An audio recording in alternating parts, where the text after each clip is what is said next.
Qala Syekhuna al-Mu'allif rahimallahu ta'ala wa nafa'ana bihi wa bi'ulumihi wa bi'ulumikum fid dharain amin ila anggala. Babul ikhlas, bab mengenai tentang ikhlas. Ikhlas. Nggih. Akhlasa yukhlisu ikhlasan. Artinya ikhlas niku napa? Arti ikhlas itu apa? Yeah. Ada yang mengatakan tidak mengharapkan sesuatu apapun. Enten malih. Ada lagi rela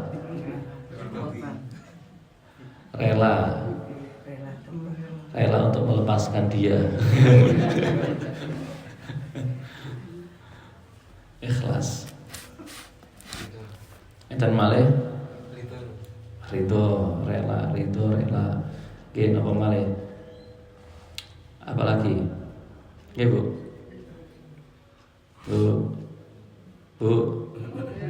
Film di mana firman Allah Subhanahu wa taala di dalam surat Al-Kahfi ayat 110 nggih sing sering kita bacakan setiap malam Jumat, faman kana yarju liqa'a rabbih falyamal amalan shalihan wala yusyrik bi'ibadati rabbih ahada. Turunnya ayat ini diceritakan bahwasanya ada salah satu seseorang mendatangi Kanjeng Nabi Muhammad SAW.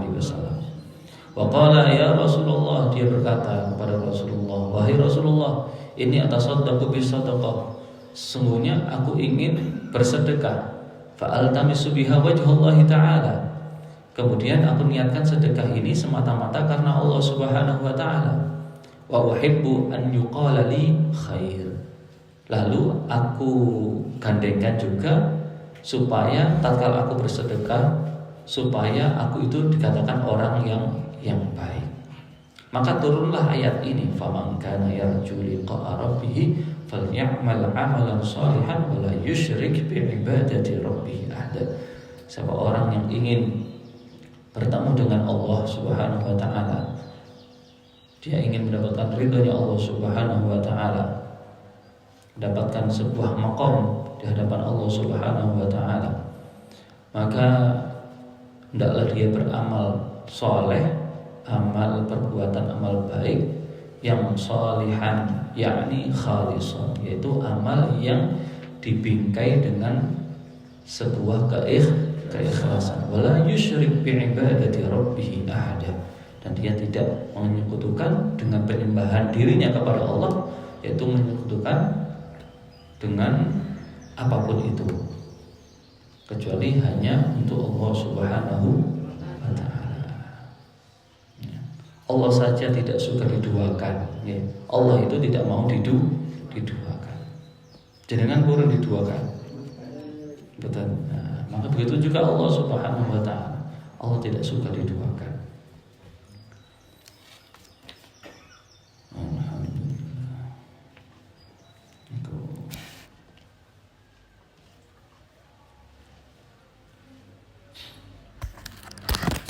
Ikhlas itu berat, ya. Ikhlas itu berat. Namun kita belajar supaya bagaimana diri kita itu menjadi hamba yang ikhlas. Yang pernah saya katakan bahwasanya keikhlasan itu berawal dari tersiksa. Ya. Orang itu ingin bisa menjadikan hatinya ikhlas, dia harus tersiksa terlebih dahulu. Tatkala jenengan belajar kados ngeten iki, belajar ibadah amal soleh yang kita lakukan selama ini, pasti kita awali dengan sebuah rasa tersiksa. Kok abot, kok berat ya menjalani ibadah bulan Ramadan, kok berat. Kenapa berat? Kenapa malas-malasan? Tapi jangan masih melawan, walaupun sesungguhnya kita itu lagi tersiksa. Awal dari tersiksa, kemudian kita setelah tersiksa itu berlarut-larut dalam ketersiksaan, kita akan merasakan keterpaksaan. Walaupun tasik gerundel ten ati, tapi tasik berangkat. Betul nopo. Barulah dari keterpaksaan itu akan menjadi sebuah kebiasaan. Samun terbiasa ya wis.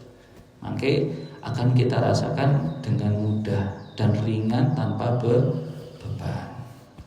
Amin ya rabbal alamin. Maka ikhlas itu seperti surat Al-Ikhlas. Apakah ada di dalam surat Al-Ikhlas itu, di dalam suratnya itu kata ikhlas? Enten mboten? Enten mboten? Hafal surat Al-Ikhlas?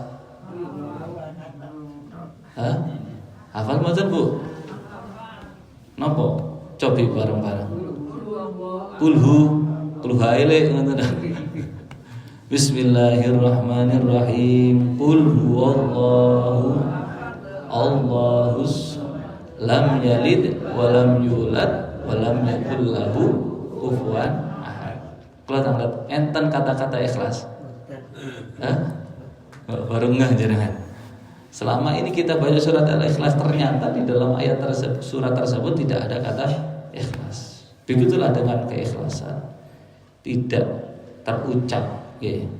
Jikalau keikhlasan itu masih terucap, berarti masih belum ikhlas. Ikhlas itu tidak ada penyekutuan apapun di dalamnya. Harus murni, bersih, jernih. Itulah keikhlasan. Oleh karena itu kita belajar menjadi orang yang paling ikhlas, bukan menjadi orang yang paling baik. Kenapa? Karena keikhlasan itu pasti ada kebaikan. Namun setiap kebaikan belum tentu ada keikhlasan. Bisa dipahami? Nah, maka menjadilah orang yang paling berikhlas karena Allah Subhanahu wa ta'ala.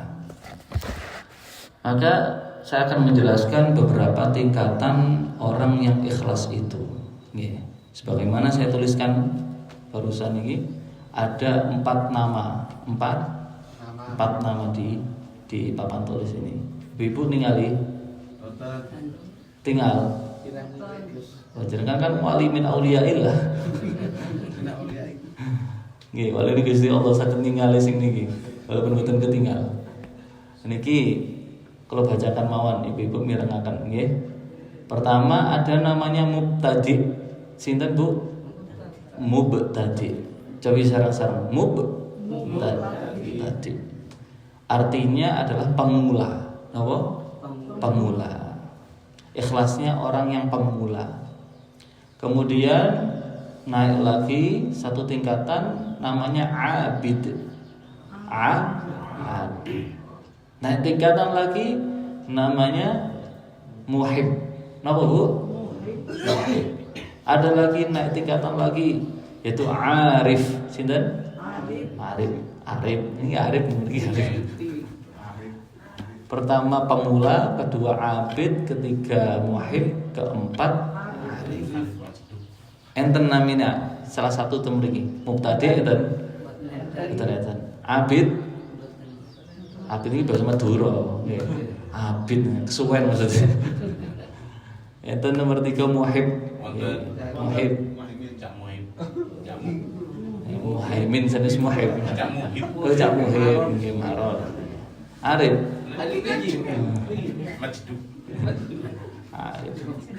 Ada orang yang ikhlas tapi masih dia dikatakan orang yang ikhlas pemula. Nggih. Ada orang yang ikhlas itu tapi dikatakan masih pemula. Dijelaskan dalam kitab Kifayatul Atqiya, ikhlas yang mubtadi itu yang bagaimana? Al-amalu li ajli annallaha yughni fid dunya 'anil nas. Dia beramal soleh niki diperhatikan. Yang pertama, orang yang ikhlas pemula itu bagaimana? Sekalipun masih pemula tapi dia masih masuk dalam kategori orang yang ikhlas. Yang dia itu beramal, amal soleh apapun yang dia lakukan di dalam hidupnya, baik ibadah maupun hal-hal yang positif lah, amal-amal baik. Namun dia tatkala dia itu beramal soleh, dia itu masih mencari, ingin supaya mendapatkan dunia. Dengan sholat duha. Tapi pengen dengan sholat duha itu tadi kita mendapatkan mendapatkan rezeki duniawi. Tidak apa-apa, masih masuk dalam kategori orang yang ikhlas. Berarti kita masih benar selama ini. Nah, cuma kita masih masuk dalam kategori yang pertama, yaitu sebagai pemula. Kemudian yang nomor 2 yaitu abid, yang dia itu beramal soleh, toma'an fis sawabi wa haraban minal iqab. Dia itu beramal soleh, melakukan amal kebajikan, amal kebaikan, namun dengan kebaikan yang dia lakukan itu dia masih mengharapkan pahala. Selain pahala, dia juga ingin selamat dari siksa, tidak ingin masuk ke dalam surga, neraka. Maka orang yang masih ada niatan tatkala dia itu ibadahnya, amal solehnya masih ingin mendapatkan hal-hal akhirat ukhrawi. Kalau yang pertama kan duniawi, yang kedua niki ukhrawi, ingin pahala, ingin selamat dari neraka, ingin masuk dalam surga, maka dia masuk dalam kategori orang yang abid. Nomor 3, kategori orang yang ikhlas nomor 3 naik dari yang tadi, yaitu muhib. Alla turida bi ta'atillah illa taqarrub min maulah. Yaitu dia tidak menginginkan dengan ketaatannya dia kepada Allah, melainkan ingin hanya mendekatkan dirinya kepada Allah Subhanahu wa ta'ala. Tidak lagi ingin duniawi, tidak lagi ingin ukhrawi, melainkan dia hanya ingin supaya dengan kebaikan yang dia lakukan ingin mendekatkan supaya lebih dekat dengan Allah Subhanahu wa ta'ala. Sampai sini bisa difahami? Sakit nomor buatan ibu-ibu. Nomor yang terakhir, yang namanya arif. Namanya arif, tapi makomnya arif nomor buatan. Mungkin arif sepindah makomnya. Amin ya rabbal. Yang dia itu, yang arif ini kategori orang yang ikhlas, yang digelari dengan arif itu, yang dia itu beribadah, namun dia itu mengatakan semua ibadah yang dia lakukan itu semata-mata karena pertolongan atau izin dari Allah Subhanahu wa ta'ala. Dia tidak menganggap ibadah itu sebagai kewajiban, melainkan ibadah itu hanyalah sebagai kebutuhan, bukan kewajiban. Maka orang yang seperti itu tatkala dia beramal soleh, saya bisa melakukan sholat, saya bisa berpuasa, saya bisa membaca Al-Quran, saya bisa hadir majelis ilmu, majelis sholawat, amal soleh yang saya lakukan itu selama ini, itu semua dari izin atas kehendak Allah Subhanahu. Sehingga orang yang seperti ini, maka orang tersebut tidak akan menjadikan semakin dia beramal soleh, semakin dia itu riya atau ujub atau penyakit-penyakit hati yang lainnya. Karena dia tahu semua yang dia lakukan selama ini itu adalah atas izin Allah Subhanahu wa ta'ala, sehingga dia tidak menyombongkan atas amal solehnya. Itulah 4 kategori, 4 golongan, 4 derajat, 4 makom orang yang ikhlas. Jenengan memilih yang mana? Yuk, pilih sing pundi? Ibadah tapi pengen dunia, apa ibadah pengen akhirat, apa ibadah ingin mendekatkan kepada Allah, atau ibadah tidak lagi menginginkan 3 hal tadi itu. Ibu. Bu, ingin akhirat, ya berarti nomor kali. Milih sedoyo. Pilihan memilih itu hanya 1 pilihan, bukan 2 pilihan.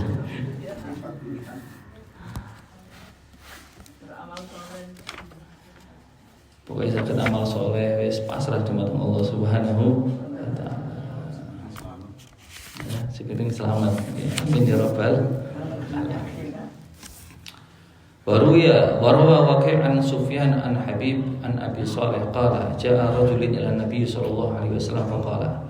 Diriwayatkan dalam salah satu riwayat bahwasanya ada seseorang yang mendatangi kanjeng Nabi Muhammad sallallahu alaihi wasallam. Faqala, maka orang tadi mengatakan, ya Rasulullah, wahai Rasulullah, inni a'malul amala. Sesungguhnya aku ingin melakukan amal soleh, amal kebaikan, kebajikan. Fa usirruhu fayatla' alaihi dzalika aliya fihi ajr. Aku sudah berusaha untuk menyembunyikan amal-amal kebaikan diriku yang selama ini aku lakukan. Tapi di kemudian hari tiba-tiba ada orang yang tahu akan amal solehku ini, keruan, ketahuan ternyata.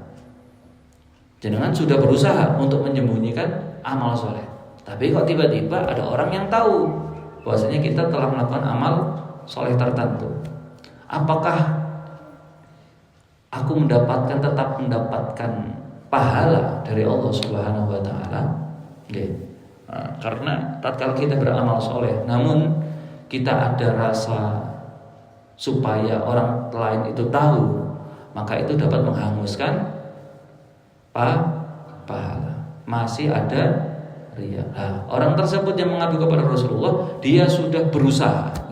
Jadi di awal itu dia itu tidak ada niatan ingin menampakkan kepada orang, tapi dia betul-betul menjaga supaya orang lain itu tidak tahu. Tapi kemudian hari kok ada yang tahu, kan gitu. Apakah aku tetap mendapatkan pahala wahai Rasulullah? Maka Rasulullah mengatakan laka fihi ajrani. Maka engkau mendapatkan dua pahala. Dua pahala. Pertama, pahala yang pertama ajrus sirri. Pahala tatkala engkau menyembunyikan amal soleh. Ini pahala pertama. Yang kedua, ajrul alaniyah, yaitu pahala tatkala engkau amal solehmu diketahui oleh orang lain, tapi di dalam hati tidak ada niatan ingin memamerkan kepada orang lain, tidak sengaja orang lain itu tahu. Maka hal yang demikian kita tetap mendapatkan dua pahala. Pertama, pahala gara-gara kita menyembunyikan amal soleh. Yang kedua, karena diketahui oleh manusia, sehingga manusia meniru amal soleh kita. Amin ya rabbal alamin. Dan tiang sedekah tapi singit-singitan. Di antara sedekah yang sembunyi-sembunyi itu tatkala seseorang itu suka belanja. Jenengan senang shopping, Bu? Senang shopping napa mboten? Mboten? Betul mboten? Bapak alhamdulillah. Oh, mboten enten sing damel shopping.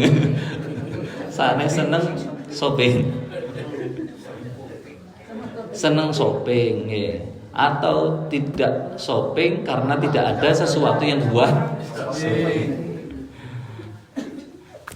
Pundi itu terus. Di antara sedekah yang sembunyi-sembunyi itu tatkala kita gemar untuk shopping atau belanja. Contohnya jenengan belanja ten pundi biasanya?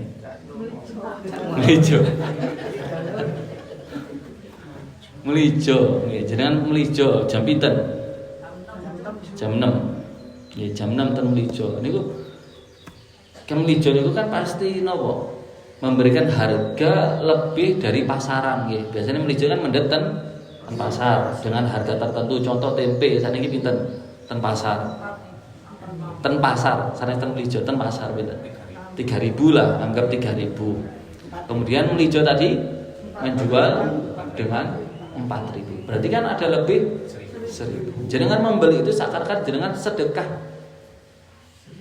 1.000 itu. Semakin banyak belanja berarti semakin banyak sedekah sembunyi. Ibu-ibu mireng. Nggih, bapak aduh Gus jenengan opo matur wonten Gus. Belanja terus malih bojo kula Gus. Jenengan nggih asal ganjaran karena jenengan yang membelanjani. Jadi sami-sami angsal kan. Alhamdulillahirabbil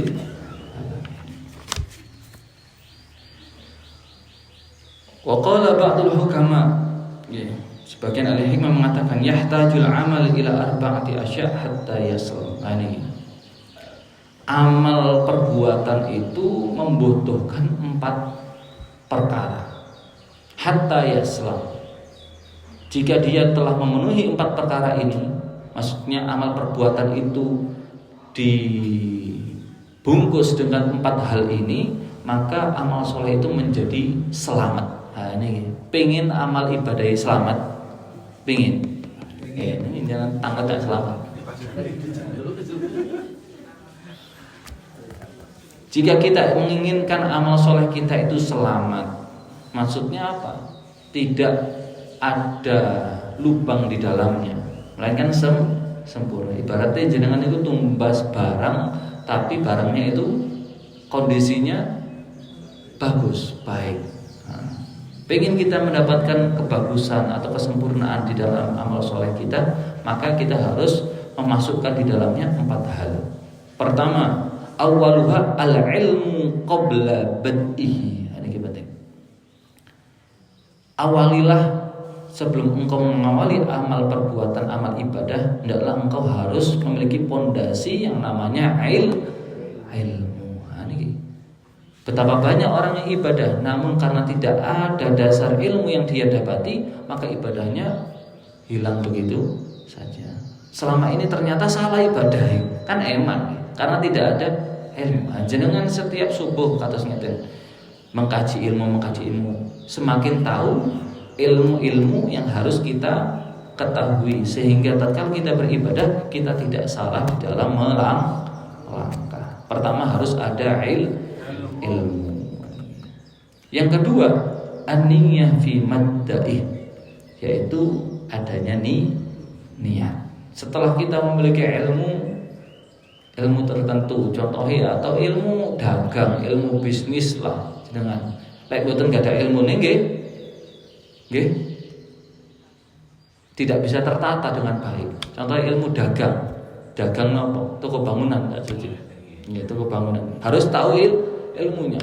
Kayak jenengan mboten gak ada ilmu dagang atau ilmu bisnis, terus jenengan kok betul jenengan punya modal besar tapi tidak tahu ilmunya, ya tidak lama akan bangkrut karena tidak ada ilmu. Yang kedua, harus ada niat. Tatkala kita memulai akan perbuatan amal ibadah tersebut, harus ada niat. Innamal qala Rasulullah sallallahu alaihi wasallam innamal a'malu binniyat. Pertama ilmu, kedua ketiga as-sabru fi wasatih. As-sabru fi wasatih, yaitu adanya kesabaran tatkala kita di dalam menjalankan ibadah yang kita lakukan. Kita harus memiliki kesabaran di pertengahan perjalanan kita tatkala kita beribadah. Jenengan kados ngeten iki, lek mboten gak ada kesabaran nggih jenengan langsung nggih wau. Mantun napa wiritan, setelah wiritan kita langsung pulang. Karena tidak ada kesabaran tatkala kita menjalankan ibadah. Harus ada kesabaran. Yang keempat, al-ikhlasu 'inda faraghi. Ini yang kita bahas pada kesempatan yang mulia ini, yaitu adanya sebuah keikhlasan tatkala kita setelah melakukan amal kebaikan. Maka dengan demikian, jika kita didasari dengan ilmu, kemudian niat yang baik, kemudian sabar di dalam menjalani ibadah yang kita lakukan selama ini, dan kita tutup dengan ikhlas, maka insya Allah amal ibadah kita menjadi sempurna. Amin ya rabbal alamin. Mugi-mugi ibadah kita semua ini diterima oleh Allah Subhanahu wa ta'ala. Hanya dengan keikhlasan kita itu dapat melihat keindahan di balik kehilangan. Kita itu akan melihat keindahan dengan bagaimana? Dengan keikhlasan. Tatkala kita memandang apapun yang ada di dalam dunia, dalam hidup ini dengan ikhlas, yang kita pandang hanyalah keindahan. Tidak ada yang namanya kesengsaraan. Kenapa kita terkadang hidup itu susah, sengsara? Karena tidak ada di dalam hati itu ikhlas. Orang yang tidak ikhlas dia akan tersiksa selama-lamanya. Saya setuju. Karena selama ini dia itu menginginkan supaya keinginan dia itu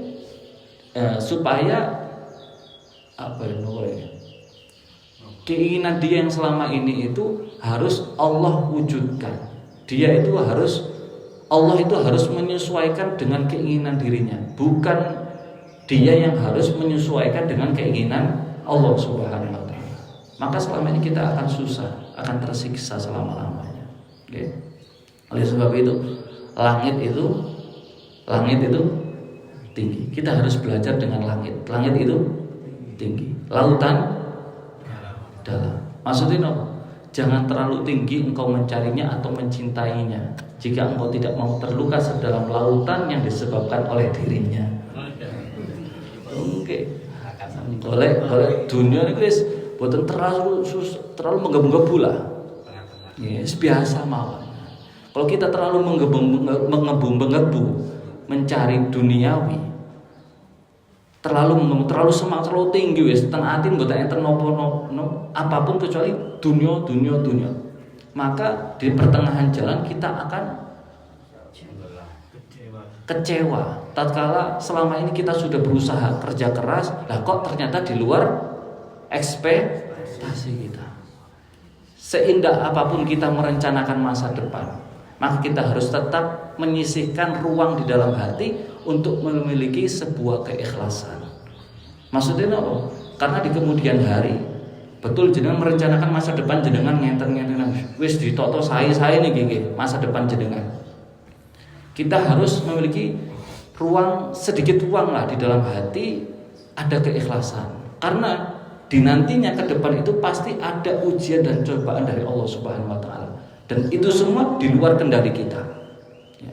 Orang yang sudah menata masa depannya dengan baik, dengan sae betul, tapi dia tidak menyisihkan di dalam hatinya ruang khusus untuk keikhlasan, maka tatkala sudah berjalan beberapa tahun kemudian Allah tiba-tiba memberikan ujian dan cobaan, karena di awalnya dia tidak memberikan ruang keikhlasan di dalam hati, maka dia akan kecewa. Akan kecewa. Berarti dari awal kita harus siap untuk ikhlas. Karena tidak ada jalan yang mulus. Pasti ada jalan yang geronjalan, makadam. Pasti enten jalan itu makadam. Tidak ada hidup itu jalannya Semoga Allah Subhanahu wa taala memberikan kita keikhlasan terhadap apa yang semua Allah berikan. Amin ya rabbal alamin. Semoga Allah Subhanahu wa taala maringi kita sedaya termasuk hamba-hamba pilihan Allah Subhanahu wa taala. Karena orang yang ikhlas itu adalah hamba-hamba pilihan Allah Subhanahu wa taala. Amin ya rabbal alamin. Wallahu a'lam.